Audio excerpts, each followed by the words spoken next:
चला तर मैत्रिणींनो, आज ना मस्तपैकी मी 7 पाऱ्यांचा मसाला पराठा बनवणार आहे. त्याच्यासाठी मी नॉर्मलच पीठ, आपलं चपातीचं पीठ असतो तो घेतलेला आहे. त्याचा मोठा हुंडा घेतलेला आहे आणि इथे त्याच्या पाऱ्या करून घेतलेल्या आहेत छोट्या-छोट्या, ज्या एका वाटीने मी छाप करून घेतलेला आहे. ह्याचे एकाचे 4 झालेत आणि अजूनही मी 3 घेणार आहेत. म्हणजे टोटल झाले इथे 7 झालेले आहेत. तर ह्याचं मी मस्तपैकी प्रत्येक पारीला ना तूप आणि मीठ लावून घेतलेलं आहे. हे जरुरी आहे की प्रत्येक पारीला तूप आणि मीठ लावून घ्यायचं आहे.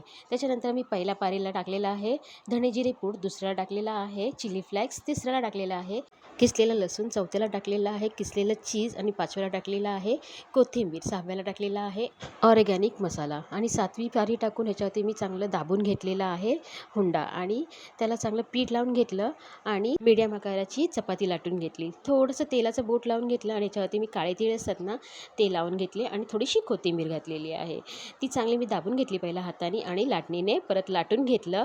एक मला जाडसर अशी मी पोळी लाटून घेतलेली आहे. ह्याचा एक पराठा जाडसर केलेला आहे. तवा गरम झाल्याच्या नंतर त्याच्यात मी थोडंसं तुपाची धार टाकली आणि पराठा शेकायला घातलेला आहे ह्याच्यावरती. मस्तपैकी अलटून पलटून चांगला खरपूस ना स्लो ते मीडियम गॅसवरती ना पराठा चांगला खरपूस असा भाजून घ्यायचा, एकदम क्रिस्पी झाला पाहिजे मस्तपैकी.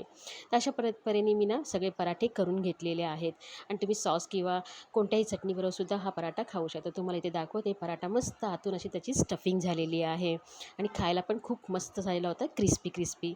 जर ही पराठ्याची रेसिपी आवडली असेल तर लाईक, शेअर, सबस्क्राईब करा आणि कमेंट करून सांगा पराठा कसा झाला.